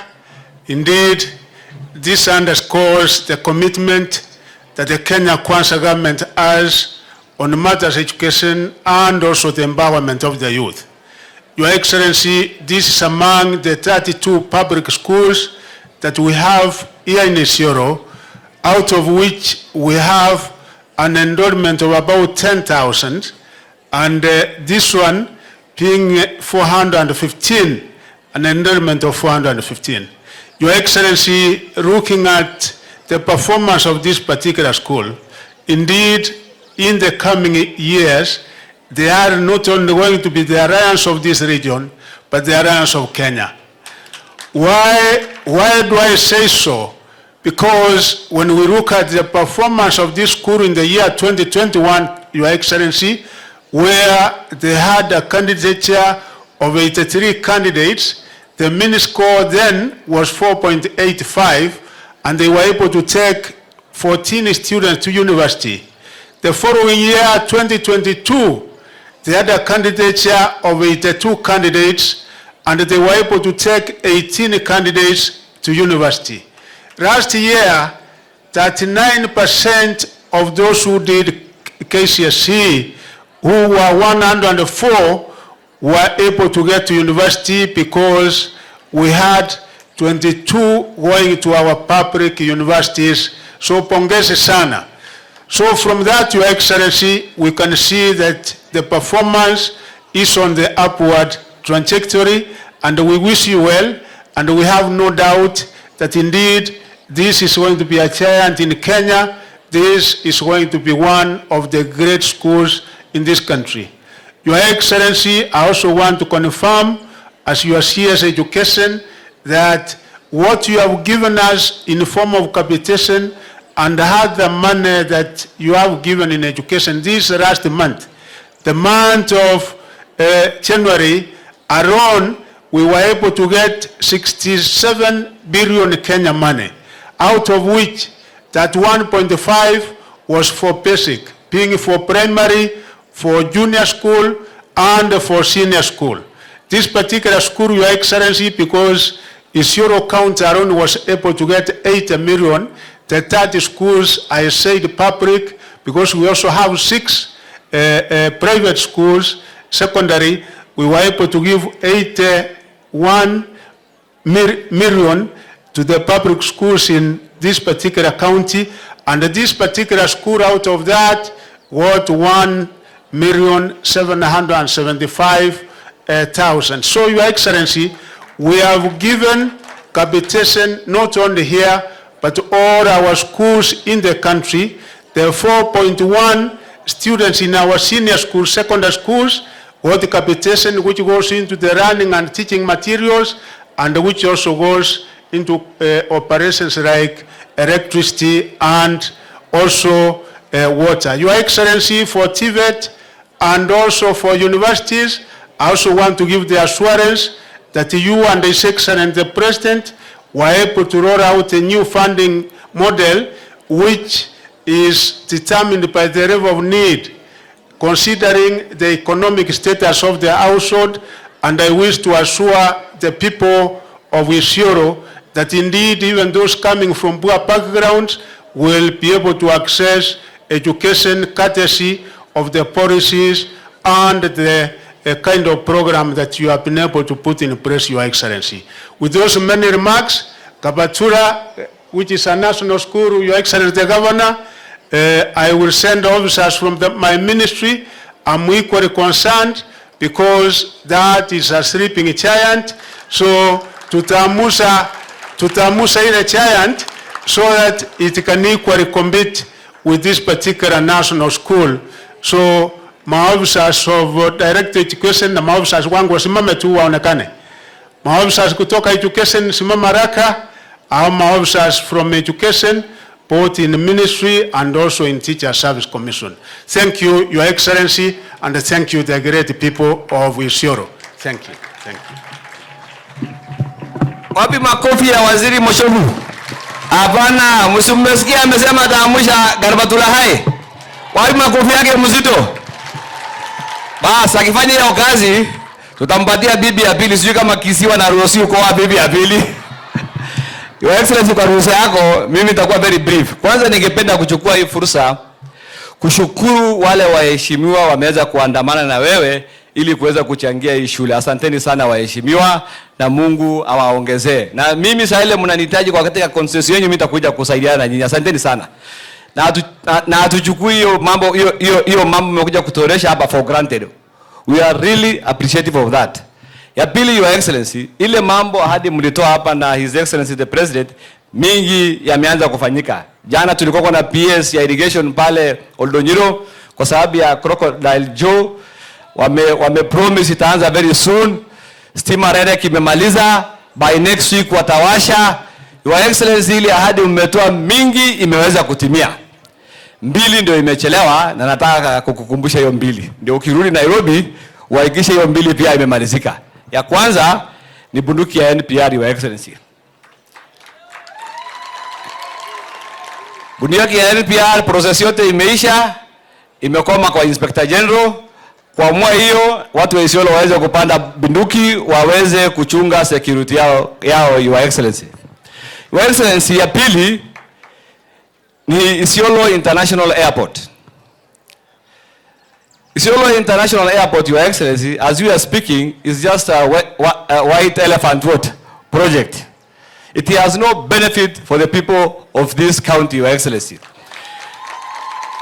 Your Excellency, as I am speaking here, we are almost finishing the abattoir here in Isiolo. In the next 3 weeks itakuwa imeisha, na tunataka wewe na rais mkuje mfungue. Lakini mkifungua hiyo abattoir, export abattoir, haitaweza kufanya kazi kama hii Isiolo International Airport haijaweza kwa extend, hiyo runway yake haijaweza kuwa extended, Your Excellency. Hiyo airport runway ikiwa extended, Your Excellency, si Isiolo peke yake ita benefit, Your Excellency. Your Excellency, watu ya Meru hapa ambayo wanauza miraa watakuwa wanaleta miraa yao hapa wanapeleka ng'ambo, Your Excellency.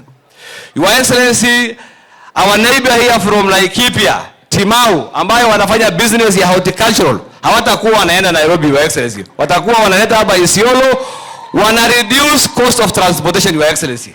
Your Excellency, yangu ni hayo mawili, na sisi tunakukaribisha Isiolo tena.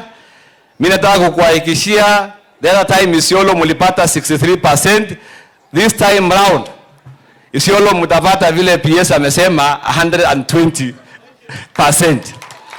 Your Excellency, hawa vijana wetu wawili, Principal Secretary ya Petroleum na Principal Secretary ya Asal, hawa vijana tunawapenda sana, ni vijana wetu, ni wachapakazi. Tunataka serikali iendelee kuwachunga, waendelee kuhudumia Wanakenya wote. Mnataka wachungwe? Si nione kwa mkono. Riggy G akirudi aone mnapenda hawa vijana wenyu wawili. Mnawapenda? Si wanafanyia Wakenya kazi mzuri. Pia Your Excellency, sisi kama watu ya kaunti ya Isiolo tuna support policy ya serikali, kwanza kwa policy ya housing, affordable housing. Sisi tunataka watu wa Isiolo wakuje wajengewe manyumba hapa, tuweze kununua manyumba hapa. Wale mahasla waweze kununua nini? Manyumba. Na mimi ningependa kuchukua hii fursa kuomba majudges wetu waweze kuweka mambo ya wananchi mbele ya kila kitu. Waangalie priorities ya wananchi ni gani. Wananchi wa Kenya wanataka gani? Kwa sababu judges pia jukumu yao ni kuhudumia wananchi wa nini? Wa Kenya. Saa hile wana neglect public interest, inaonyesha hawa hawahudumii nini? Wananchi wa Kenya. Sisi Your Excellency tuna support hiyo. Pia tuna support bima ya afya. Tunajua kila mwananchi akiweza kupata hiyo kadi, wananchi wetu wataweza kupata huduma bora ya afya. Kwa hayo mengi na machache, Your Excellency, ningependa kila mtu aamuke, tukaribishe Deputy President, naibu wa rais wa Jamhuri wa Kenya ambaye tunampenda, Rigathi Gachagua, alias Riggy G, kijana shupavu. Mnaona vile ako strong, anaweza kimbia. Wai makofi yake 1. Karibu Your Excellency.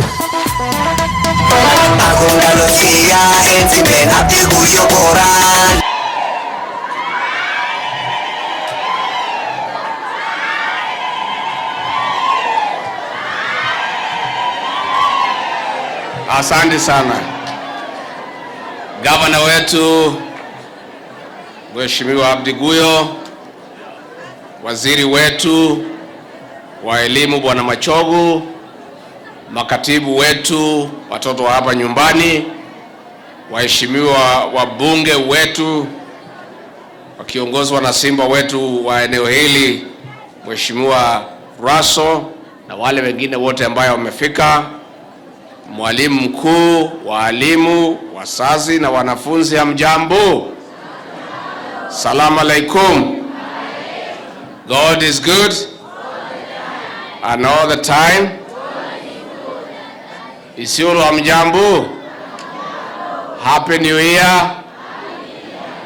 IG. Asanteni sana.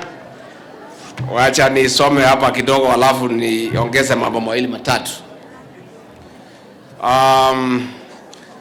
It is very important occasion today as we gather here to support the students of Isiolo Girls High School. Being the only national girls school in this county, we have chosen to make the institution count as a center of excellence and transformation in this region and our beautiful country. I want to thank the leadership of this county for identifying the priority areas of the school and taking the lead in finding a solution. Indeed, we cannot take pride in a national school which does not have a functional and well-stocked library, laboratory, adequate accommodation, among other critical needs. We note that the enrollment in Isiolo County remains dismal at about 17%. Among other reasons, this is linked to absence of poor infrastructure in schools. Low-income parents have no option but to contend the limited infrastructure as those who are able, taking their children to school outside the county. Ultimately, this deepens marginalization and inequality in access to education, which is a constitutional right for every child. The Ruto administration is deliberate in investing in quality education for all across the country. It is for this reason that we have committed over 628 billion Kenyan shillings to the Ministry of Education to, among other issues, support full implementation of the competency-based curriculum and other education sector reforms. In the transformed Kenya, every child must have access to quality education. That is how socioeconomic transformation of the country will be of impact without leaving anyone behind. To transform the community in Isiolo, quality education is a very important ingredient. Our women rep, the Honorable Mumina, an alumni of this school, is a testimony of what transformation in education means. She has emerged from a challenging background to an influential leader at the county and national level. In this semi-arid land, most girls face teenage pregnancy, harmful socio-cultural practices like female genital mutilation and early marriage, drug and substance abuse, sexual abuse and violence, among others, that impede access to education. In Isiolo, teenage birth rate remains high at 18%, with girls between 10 and 14 years giving birth and dropping out of school. In spite of interventions of adding FGM by 2022, it is saddening that more than 65% of girls between 15 to 19 years have undergone the cut.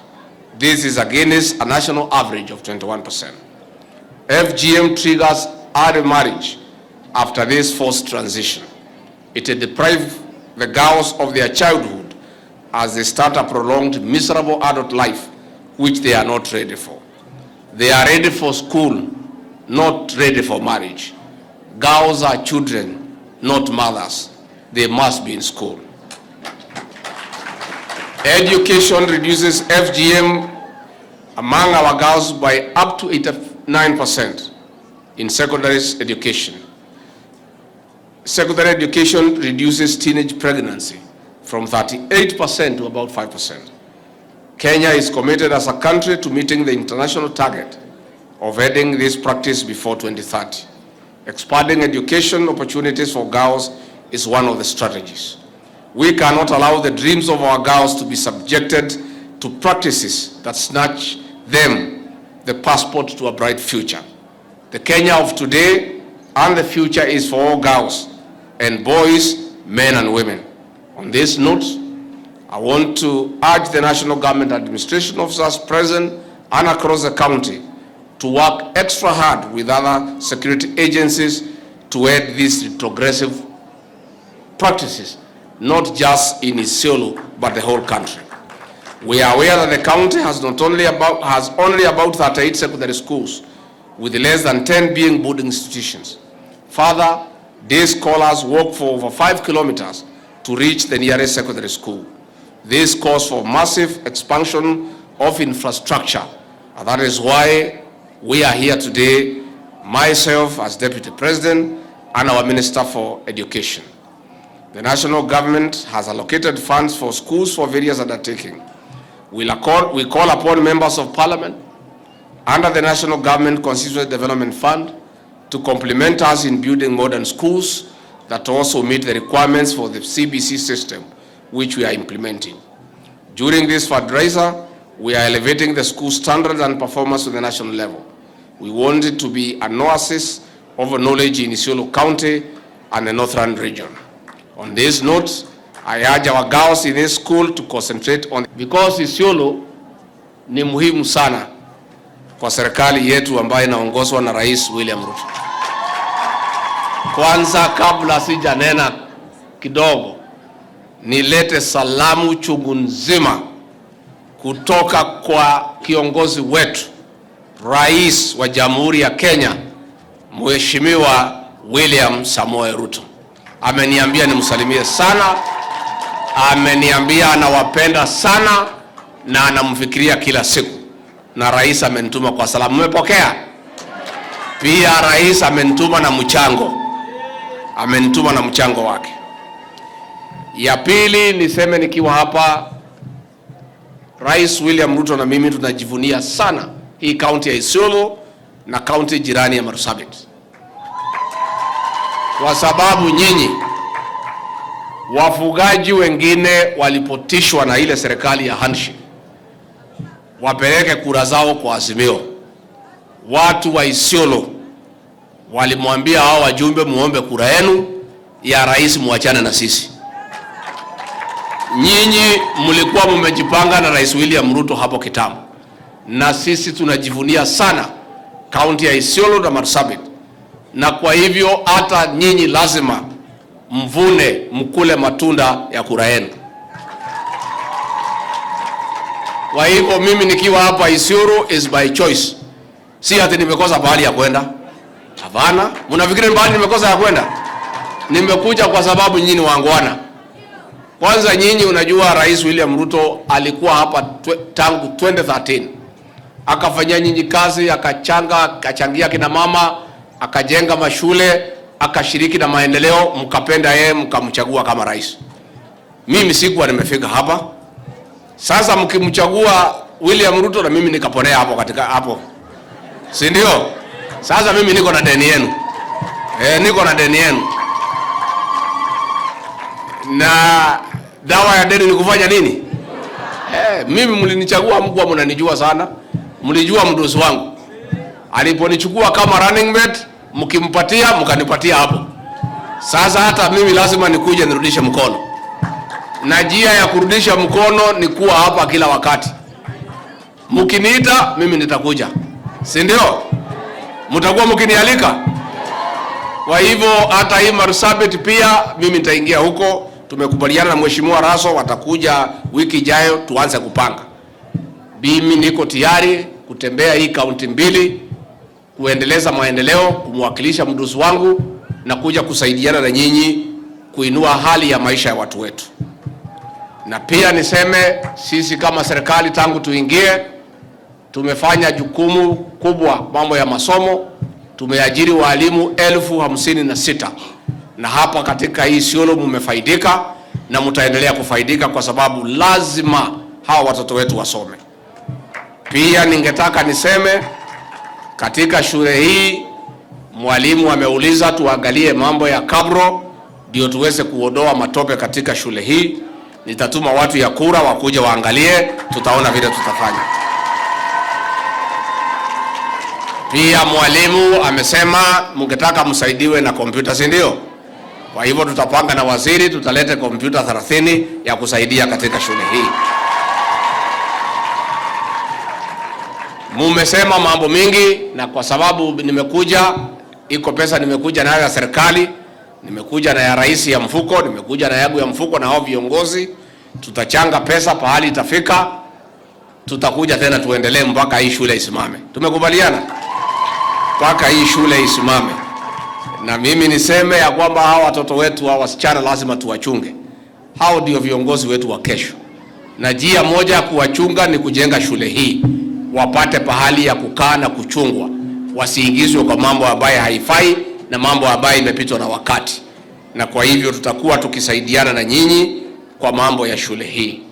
Mimi ningetaka nimpongeze huyu women rep, mama wetu hapa Mumina. Unajua yeye aliniuliza pale tukiwa Isiolo Boys, nikamwambia akae karibu na mimi. Akaanza kunikaribia. Sasa si ndio nimekuja? Lakini tangu nimwambia nikaribie amenihangaisha zaidi. Sikusema unisumbue kila siku.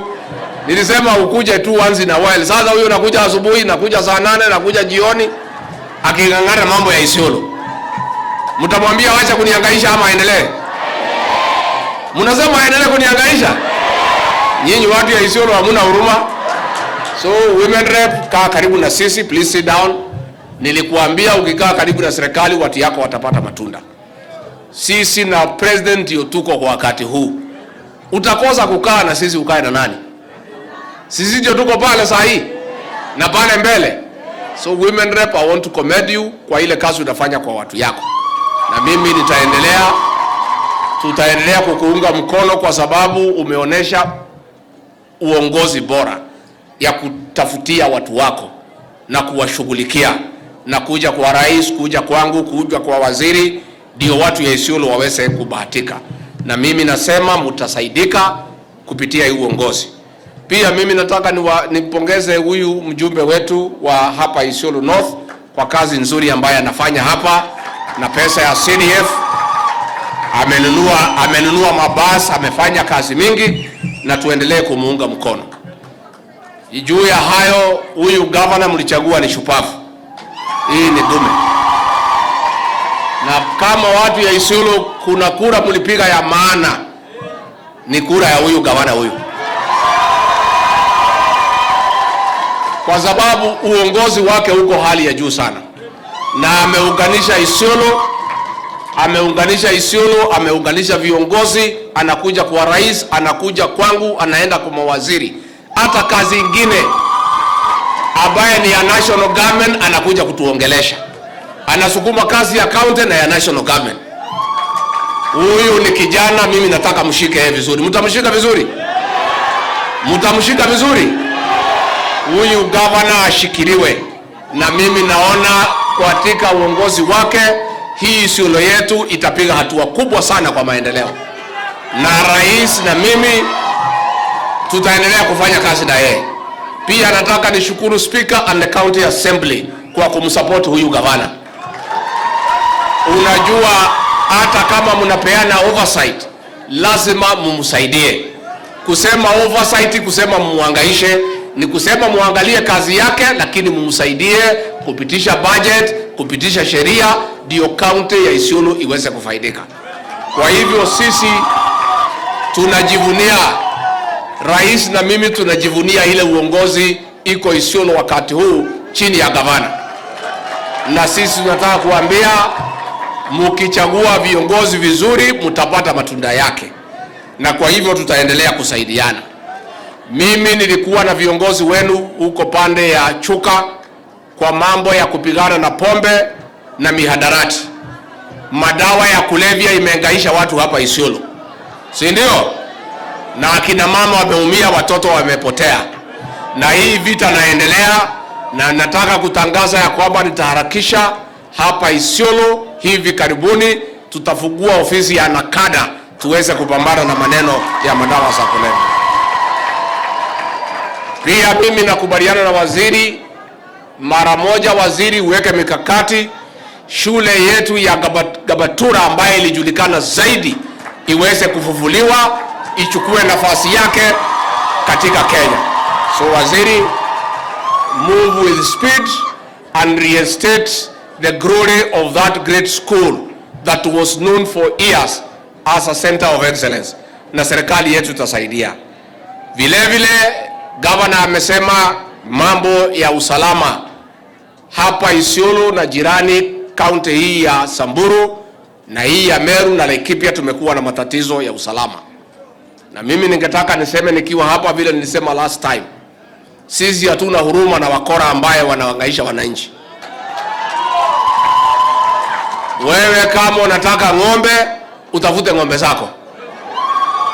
Ng'ombe ya jirani wachana naye bwana yako, si ndio? Na tutakuwa wakali kwa hii wakora ya kuiba ng'ombe. Na Professor Kindiki amekuwa mkali, na mimi namuongeza majira kuwa mkali zaidi. Wale watu ambaye wanahangaisha watu wa Isiolo, watu wa Samburu, watu wa Meru, watu wa Laikipia, mwaka wa kumalizana na nyinyi ni mwaka huu wa 2024.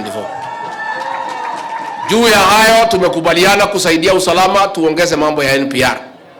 Na wale NPR wamekuwa recruited hapa, tumekubaliana na gavana pia tusaidie ile training na ile kuwalipa marupurupu yao, kwa sababu tunakuwa na matatizo ya pesa. Na kwa hivyo gavana, nataka kuhakikishia wewe ya kwamba hiyo maneno tutaharakisha, hao NPR wakuwe trained, wapewe silaha, wakuje hapa wasaidie kuweka usalama katika county ya Isiolo. Nikimalizia mambo ya airport. Hiyo airport ilikuwa na matatizo kidogo, mambo ya design, na wale ambaye walifanya wakufanya vile litakikana. Nimeongea na waziri wetu wa uchukuzi Kipchumba Murkomen na tumekubaliana kuna technical team ambaye ameunda ya kuangalia vile marekebisho itafanywa.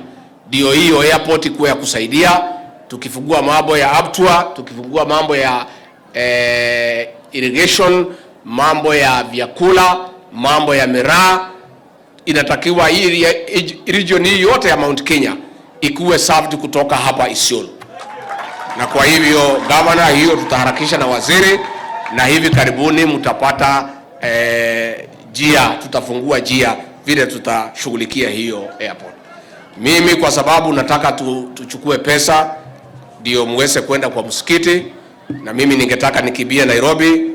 Tumekuwa na mkasa wa moto leo asubuhi ambaye imehangaisha watu sana Nairobi.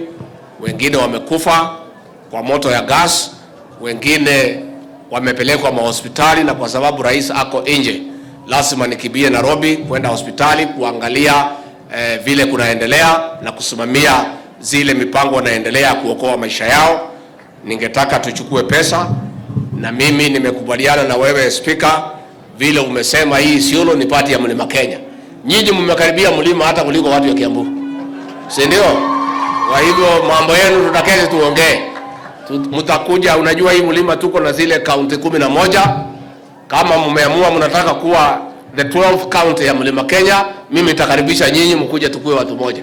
Mnataka mkue pati ya Mount Kenya? Mngetaka kukaribia watu ya mlima? Kwa hivyo tutaketi chini tukubaliane.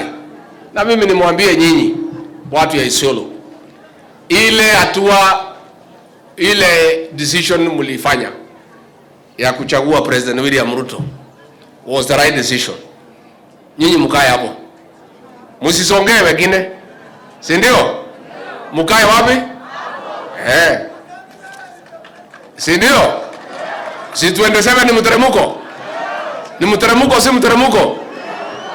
Kwa hivyo mimi pia nauliza hao viongozi, governor, huyu women rep, wabunge wale wamefanya kazi mzuri, ma MCA pia mkikumbuka Rais William Ruto na mimi pia muwakumbuke. Mtawakumbuka? Mtawakumbuka? Kwa hivyo mimi nimeshukuru sana, nitarudi tena na tena, na mimi najivunia sana huyu PS wenu Liban. Huyu mtoto tunajivunia, mlitupatia mtu ya maana. Mlitupatia mtu ya maana. Na tunashukuru sana kwa kazi yake. Huyu PS wetu Hasama pia tunasaidiana na yeye, mlitupatia kijana mzuri. Kwa hivyo hatutachoka kumpatia nyinyi nafasi, kwa sababu wale mmetupatia tayari ni hodari, wanafanya kazi nzuri. Na wale wengine tutapatia nafasi, muendelee kufanya kazi na bidii. Nikirudi nisalimie Rais William Ruto. Mnampenda? Mtaendelea kumuombea? Mnataka akipata nafasi pia afike? Asanteni sana. Sasa tuokote pesa ndio tuweze kusaidia hawa watoto wetu.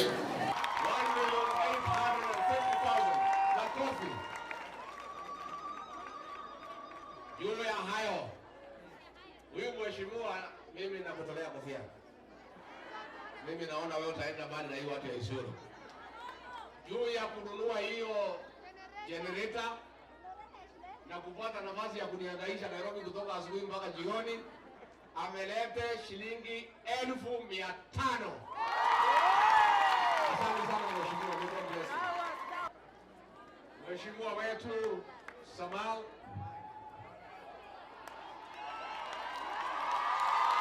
Mheshimiwa wetu ametuletea shilingi milioni 5. Asante sana mheshimiwa, Mungu akubariki. Na pia amesema next financial year ataongeza ingine milioni 5. Asante sana mheshimiwa, well done. Thank you.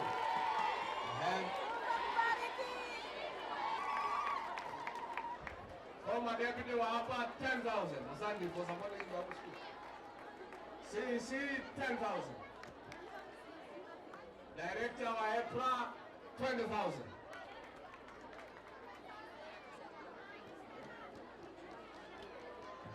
Ametumwa pia na Hadija Dida 30,000, Hussein Roma Alumni 5,000, Habiba Osman 5,000, na Yusuf Ahmed 5,000, total 45,000 makofi.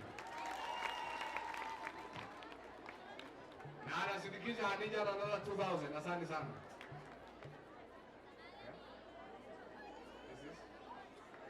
Consolidated Bank wametuletea 50,000 makofi. Bishop mwenyewe 10,000 makofi.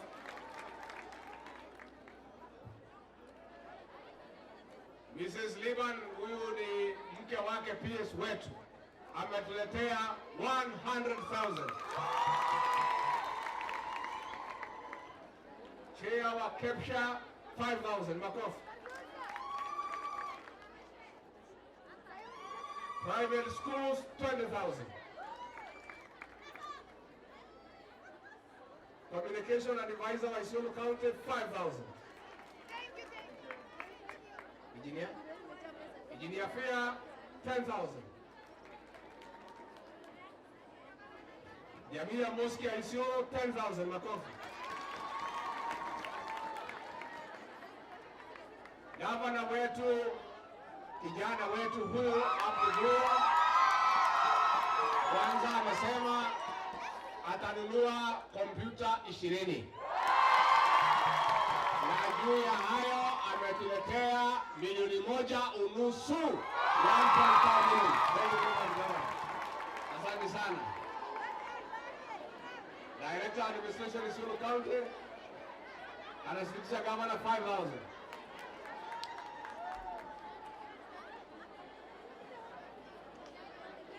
Makena alikuwa anatafuta MCA wa Bera Ward.